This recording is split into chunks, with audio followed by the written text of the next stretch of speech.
Good afternoon, Chair Harrington, Board of Commissioners. My name is Greg Munn. For the record, I am in the County Finance Department. The supplemental, the handout here was a supplemental that will go within the presentation, and I'll address it as we move forward. Today's topic is funding strategies for critical facility improvement projects. And we'll go through the slides here. We turn the clicker on. There we go. All right. So today's topics are, I want to give you some background and overview of the projects. I know you've seen them before, but do a brief overview. Looking back at the projects, just a refresher of the $48 million in critical facility projects. The paper that I handed out is the list of those 48 million is just arranged differently. That's the purpose of it. And I'll talk about that in a minute. And we'll review some of our key dates, looking back on this journey that we've been on, and review the funding options as we move forward. And just one thing that would be helpful, I think, is that the funding options are really more of a continuum of options. We could land ultimately in 25 different places along this continuum. So what I'll talk about is one side of that continuum, one pillar to the other, and in between there'll be all sorts of options that we could come up with. Okay. And this is just an information only session. I'm not asking for direction or a decision, just to give you as much information as I can in light of the February 7th ARPA conversation, as the options to fund these projects are tied in directly with ARPA. So this is a precursor to that meeting. And then we'll briefly talk about next steps.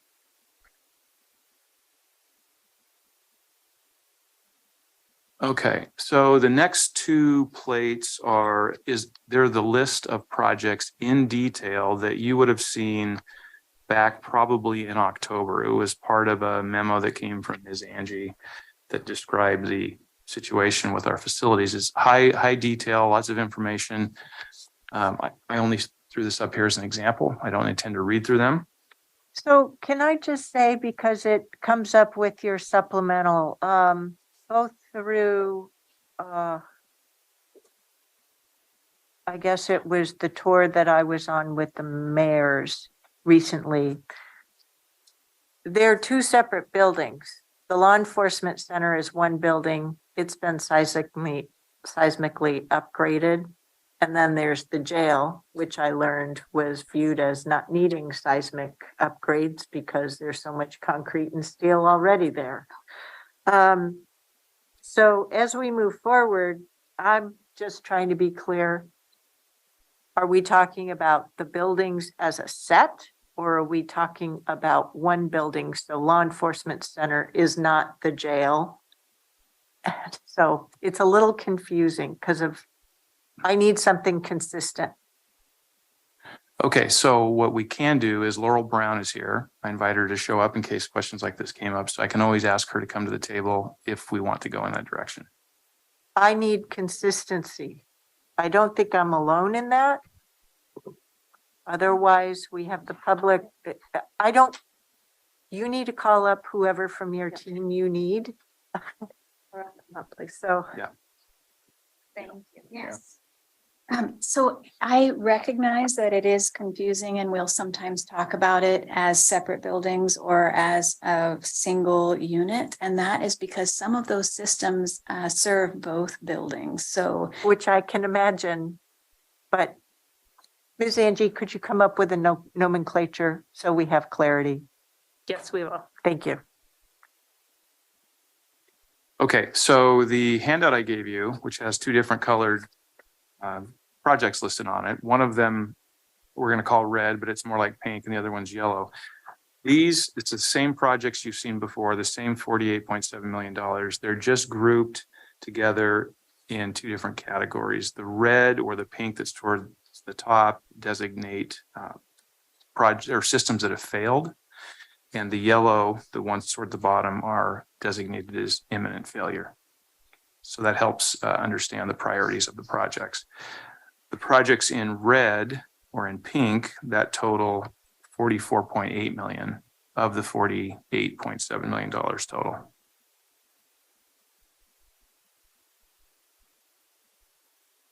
So far, so good? Okay. That's the purpose of that handout. I'm going to flip. You've seen, here's just a few projects or a few pictures of the projects, the condition. You've seen probably all of these before, either personally or in pictures, but I thought I would throw these as part of the presentation as well. And here's just a timeline of the background. This adventure we're on started back in August. We've had tours with the CAO's office, the ACA's, myself. There's been briefings with the board and also presentation of the information and tours with city managers and mayors. Okay, so as I mentioned earlier, the conversation today, what I'd like to share with you is the options for funding the $48.7 million. And it'll go anywhere from all cash to an all debt scenario or some combination of mix between. But I thought before we moved ahead with that I would give you a few bullet points, information on some of the different sources so that we are at least on the same page when we're talking about them. So the first bullet is ARPA. And generally that's referring to the tranche 2, the $58 million that's part of the ARPA tranche 2. And as you know, these dollars need to be committed by the end of calendar year 24. So in almost 2 years, and spent out within 2 years later by the end of 2026. In terms of debt, there's a couple of instruments that we could use. Full faith and credit, that's FF&C.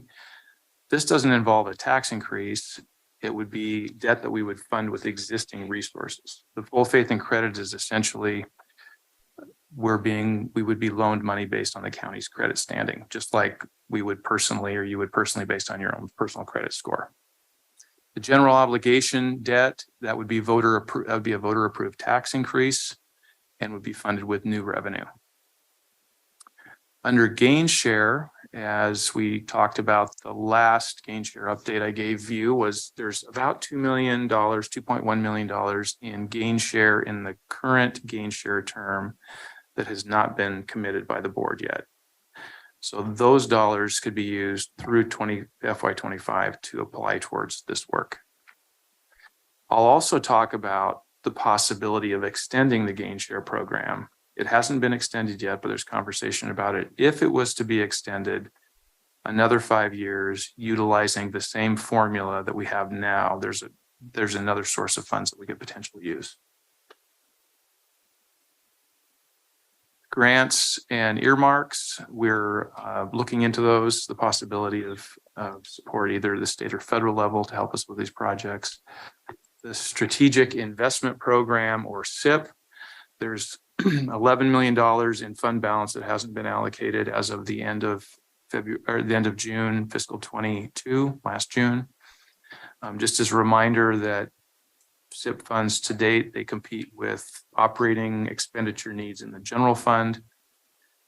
And also in a couple of years, we expect a couple of our SIP agreements to sunset, which will cause a declining availability in SIP revenue, the two agreements of the 3 we have outstanding. And of course, there's the general fund. Our contingency is not fully funded. We will be at about $47 million $41 million for the upcoming fiscal year. And our goal eventually will be to get to $57 million in contingency. And reserves, we will be working on a reserve policy, so we don't have any at this point to be able to utilize towards this work. And just as sort of an overall note, as we work through these next couple of options, any increase in debt service at this point would need to be funded by the general fund, which would require a further decrease in general fund expenditures. Very good. Yeah. Going back to your debt, the GO voter approved, that's a county-wide voter approved, right? That's right. Okay. Mm-hmm. And this is just another list of the project that you have a handout of, and we saw earlier. This condenses it down simply into one page. There's no magic about this. 48.7 million. The one thing that is somewhat interesting, as you can see the pattern of expenditures needed over the next 4 years to complete that. Some in this year, most in 24 and 25, and then trailing off into 26. Excuse me for a second. Is this laid out this way because of the fact that it takes time to get contracts in place and execute the projects? Yes, just, yes, exactly. The way we're ramping up through 22, 23 is a result of that Okay. reality. This is important for me to understand because back the end of September, when all this surfaced, and I started hearing about it from Ms. Angie, and then the board got up to speed. The reality that I believe I was hit with was, if we don't follow up and put a plan together, then we could be in a situation of having to close these buildings. So before we go any further, do you feel that with everything that you have learned over these last few months and the needs, do you think we'll be, as long as we get to it and fund this and support your moving forward, that we'll be able to execute in this manner and avoid having to close these buildings like that? I do believe that. And Thank you. That's a huge relief. yeah, And, oh, good. yeah, and I want to just remind the board that Laura Brown and her team have been directed to proceed up until the contracting. And if we don't have the financing in place, come back so we can even figure out a stopgap approach so that these projects can be moving forward. Okay. To Great. your point. Yep. You took me in, eyes wide open, ears wide open. So I appreciate the level of professionalism that's gone into this, and figuring out an approach. Thank you. Thank you. So now we just have to figure out how to pay for it. Great. Can we talk about how you put together this priority thing, or should we just go through the whole slide thing and then we can come back to this? Are you referring to the pink? and This yellow? slide you're in front Oh, of. this one here? Yeah, we can stay with this one. It's just, this one here kind of has, the $25 million project and it looks like it's a pretty important project. Obviously, it's HVAC and domestic supply line replacement. It's the biggest price tag on there, but we're 23, 24, 24, 25. So I'm assuming we believe it's gonna last that long. But we're halfway through 22, 23. Yeah, but the 23, 24 is the 10 million, so we're gonna Oh, do that early yeah, yeah. on.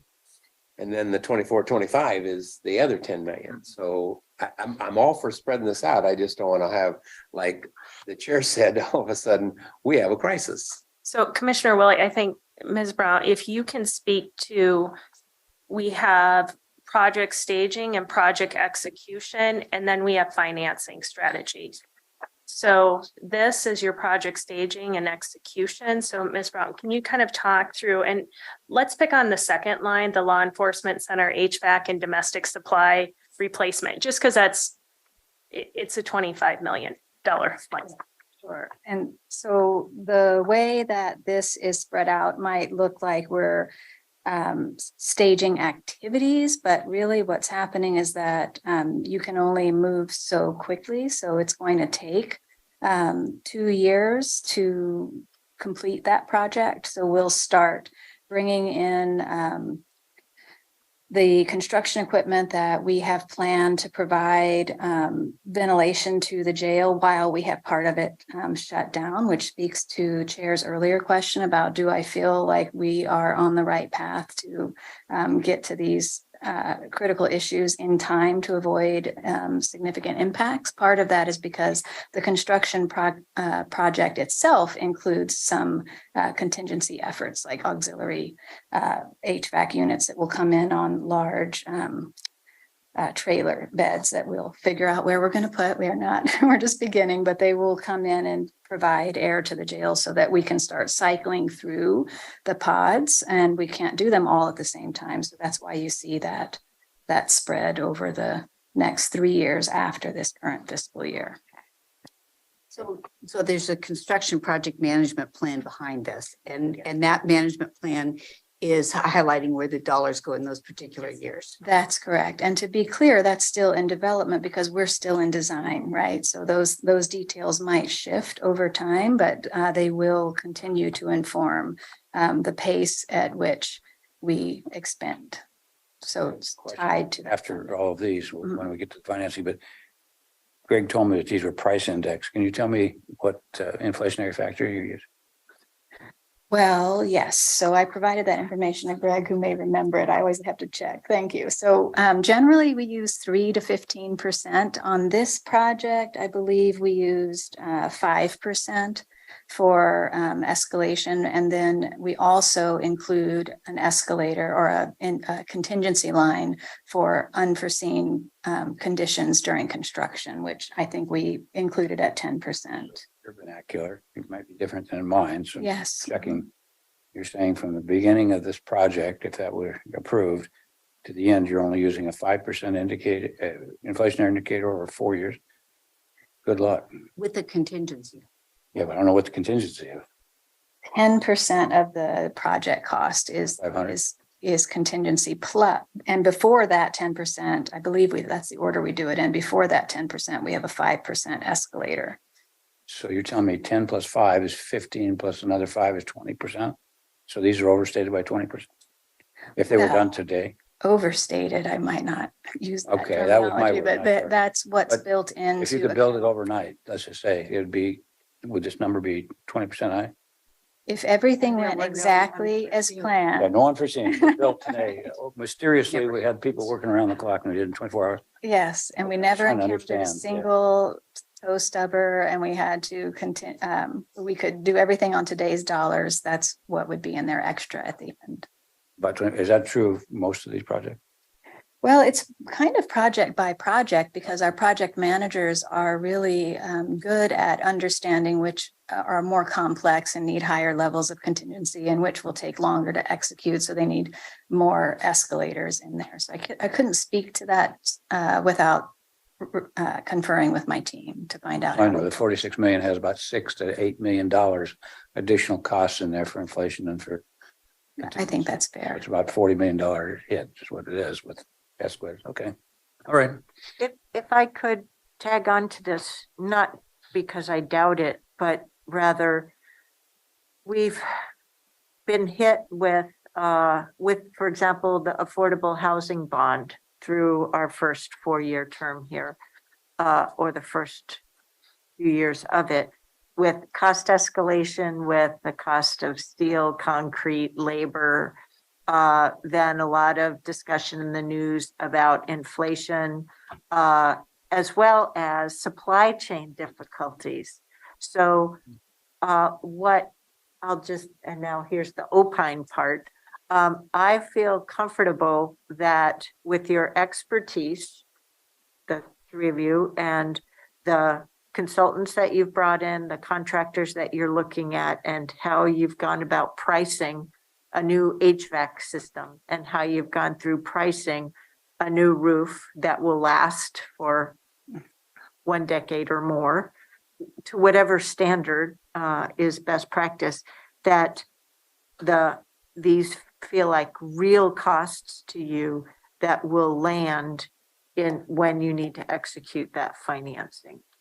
In addition to having that unforeseen contingency and a 5% as well. Yes. Okay. And I would concur from a financing. As we move forward, we'll continually check back to project costing, and making sure that we have ample funds set aside to make sure we can get the project completed.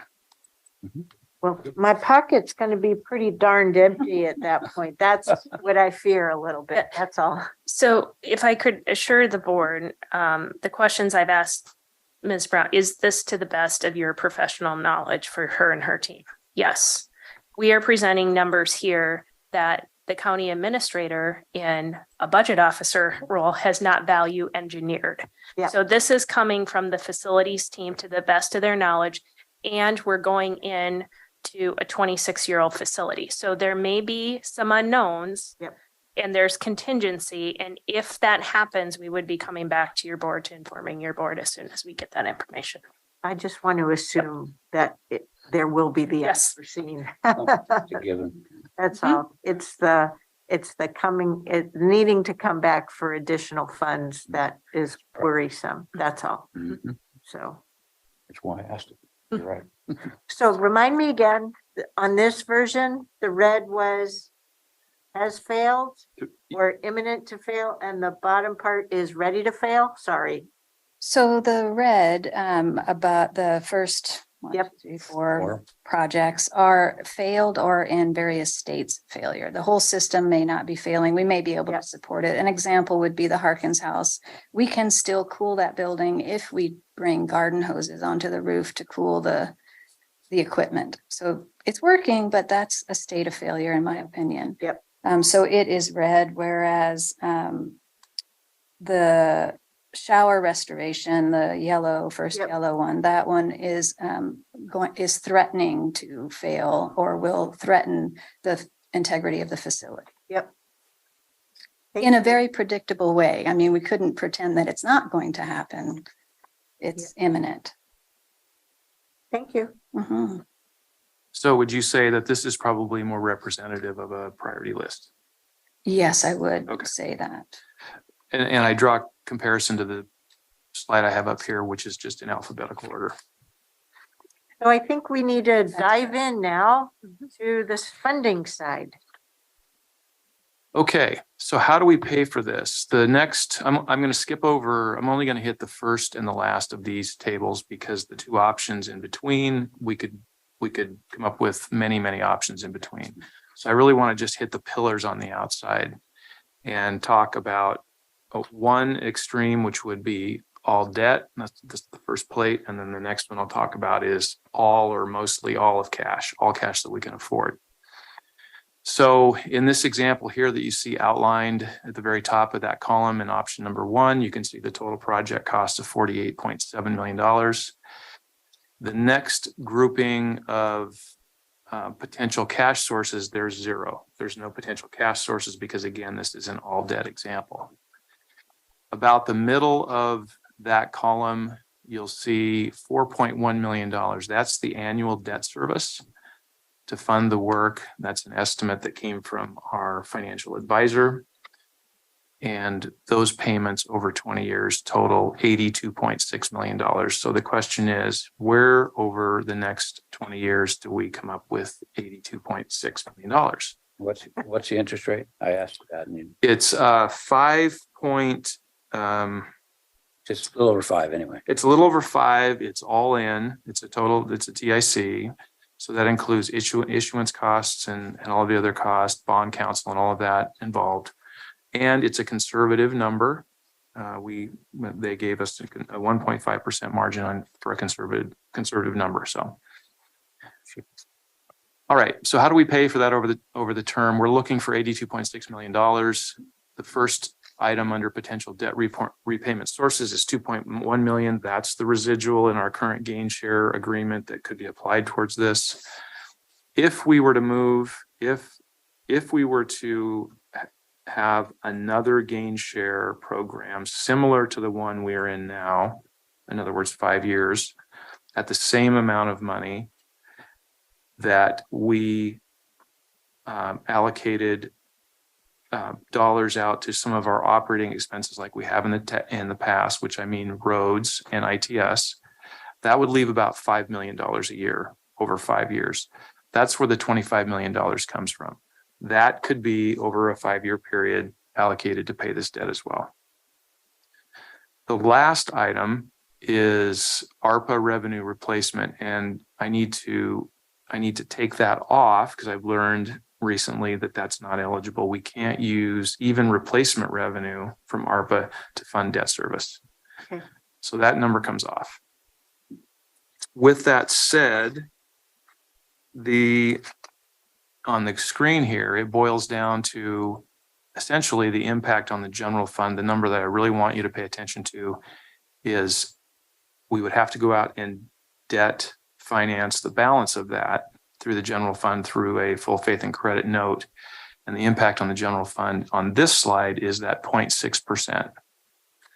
But that 0.6% assumes that we have $12 million in ARPA. If we pull the 12 million off, that number goes to 0.8. 0.8%. Yep. So in our budget conversations, we've talked about a 7.1% budget reduction to balance. You would have to add 0.8 to the 7.1. Yep. And if the gain share, the next gain share assumption is invalid, then that number would be 1.1% instead of 1. Yep. So the bottom line is the general fund has to pick up significant share of the balance of that. Onward to option 4. Okay, going to option 4. All right, option 4 is cash. It's not all cash, but the purpose of this exercise was to pool all available cash that we might have that we could utilize in the 4 to 5 year construction and then debt finance anything that was left over that we couldn't fund. So up there, you'll see 2 items for $12 million each for ARPA for 24 million. That's an arbitrary number. And the only reason why it's up there is because that is one of the those are the numbers that you'll end up seeing at our February ARPA update. Okay. So they could So be, it has they could nothing be, to do with they could be zero. eligibility caps or anything. No, they could be 0. They could be twice that. Okay, thank you. But just for purposes of this scenario, I'm showing it 12. The 2.1 in gain share, what's remaining, that could apply. If we took 1 year of the next gain share, if it were to happen, that would be $5 million in cash. And the reason why I say of the next, because that falls within the time period of construction, the first 5 years. Now, this is where it's going to take a little bit more explaining. The next line item is $5.9 million, and that's a to be determined amount of cash to find. And the reason why it's 5.9 million is because we only have $20 million left over in that potential gain share to finance the balance.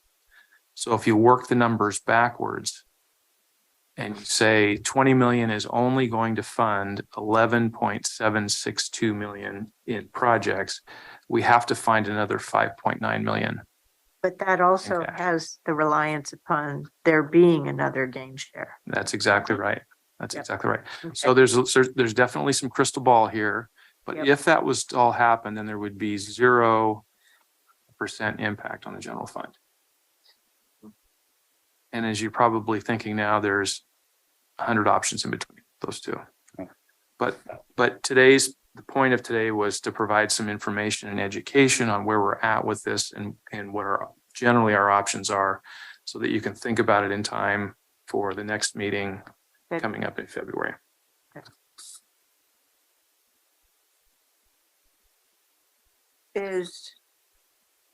Well, I'll ask this for February 6th.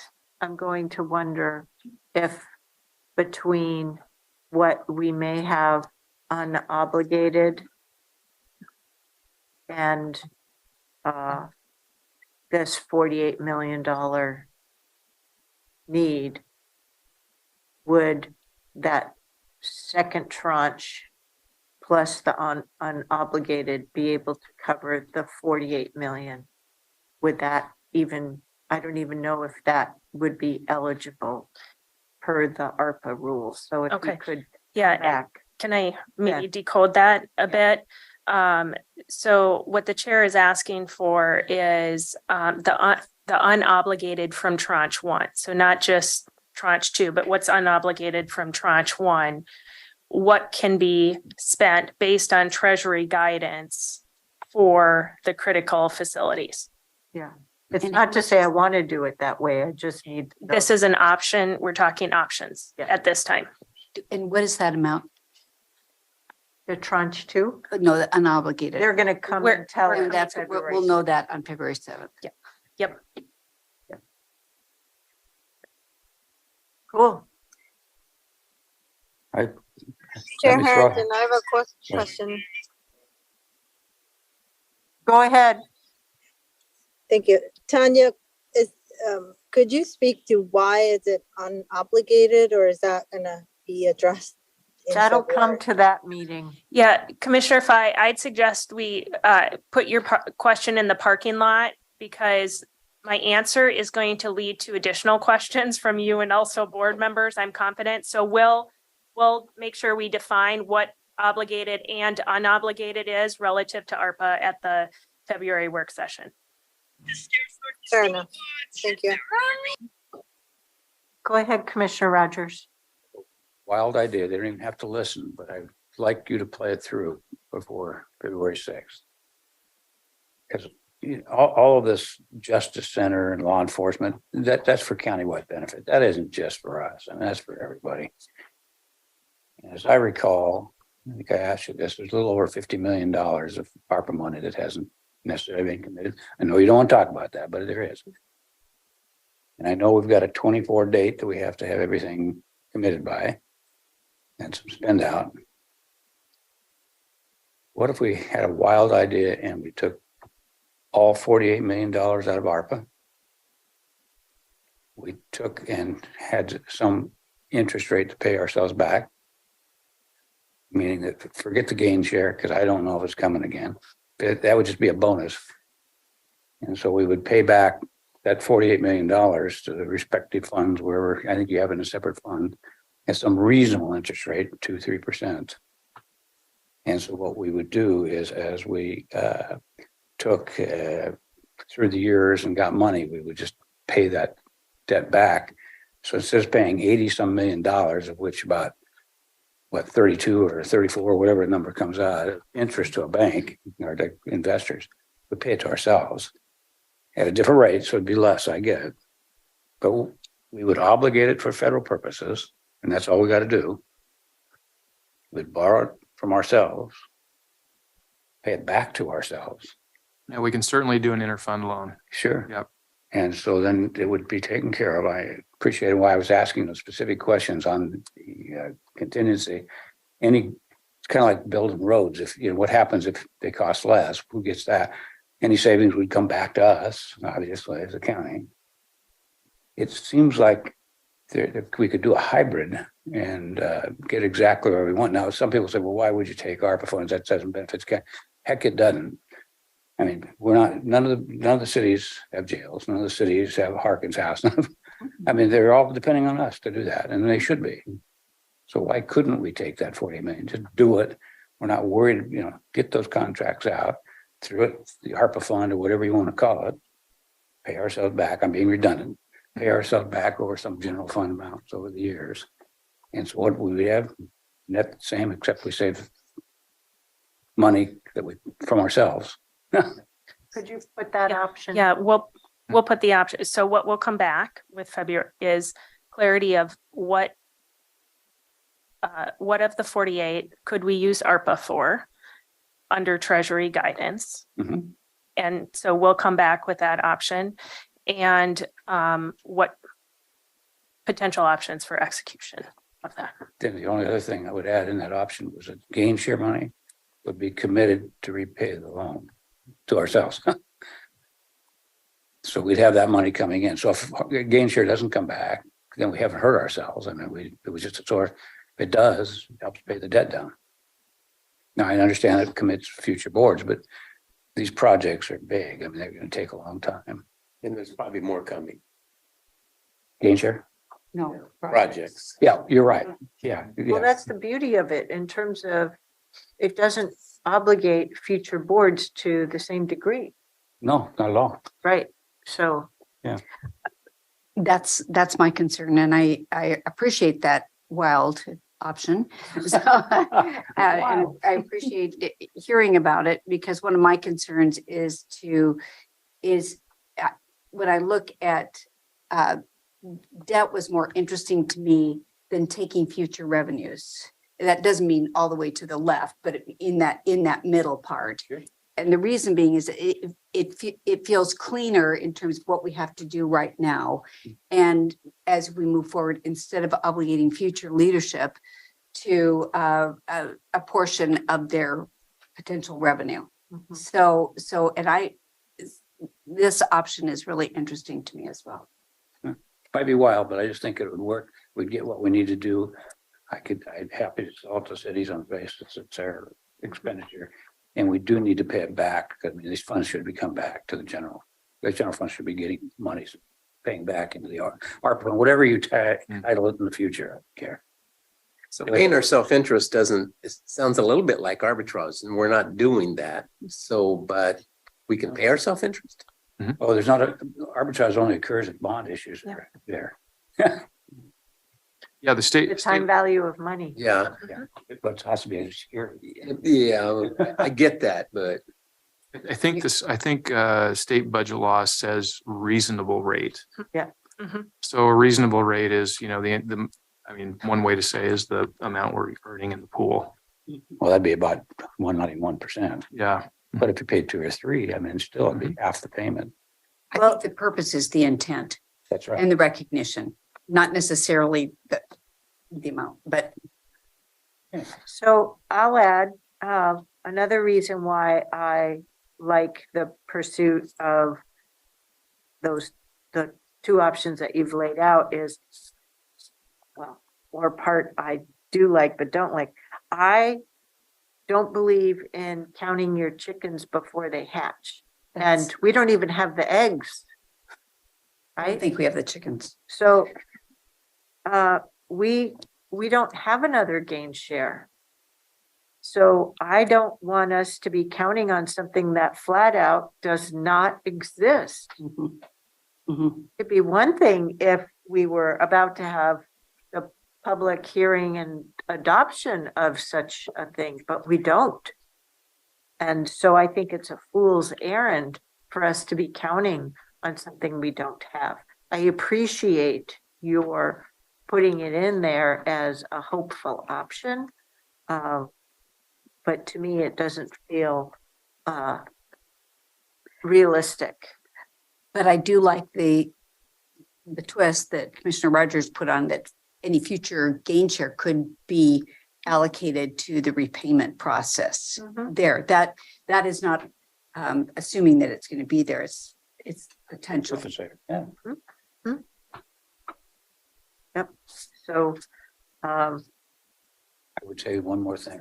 In this economy, what's happening, I, for one, would not feel real great about going out for a bondage right now. And then paying 5%. If we don't have to do it, then we could come up with an alternative. well, especially in light of the needs for, we've had some discussions already about expanded new courthouse, expanded jail capacity. Well, even the Let alone continuation of ESPD and some of the other things that we will look to depend on. I think Yeah. when we go out for a levy, that impacts what our other opportunities have been, and the needs stay Yeah, the same. we're still trying to get the capital investment gap closed. And making sure that we're well positioned for the operations of that. So we don't want to oversubscribe all of our tools, all of our financing tools, because there are needs ahead. This is very helpful for me. And I will certainly learn more February 7th, but I feel like we've got to get this figured out. PDQ pretty darn quick in February, March. And the communication around what the needs are has been held with our municipalities, correct? Oh, yes. Yeah, that's I just why want to make sure we that had all, a and jail through the- hosted tour. I had gone over it with our mayors. Happy to, And I guess I wasn't like that. so much asking you, thank you, but I was really asking the city managers and oh, yeah, yeah. Yeah, Just the what- city managers in addition to the police chiefs. it's great. Okay. That's just such an important piece as we move forward. We try to have some things in tandem. And you do a great Perfect. job at that. I just wanted to make sure that it was brought Yeah, forward that yeah. that's That's great. Happy. Glad you asked. Keep asking happening. so we don't forget. Okay, Thank you. thank you. Keep up the good work. Really appreciate what you're doing. And I want to thank you for the pre-work that you did with me, and I assume others as well, that really allowed me to be able to look at this and be clear about what my thoughts were. Yeah. Thank you for that. You're welcome.